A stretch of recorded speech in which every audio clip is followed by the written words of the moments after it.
Smart kitchen tips. Number 1. Sink भांड्याचे खराब झाले असेल, क्षाराचे थर साचले असेल तर तुम्ही प्रथम सिंकमध्ये थोडासा बेकिंग सोडा आणि नंतर व्हिनेगर त्यावर घाला.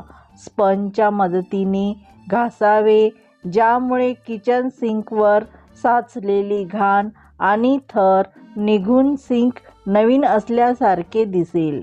नंबर 2.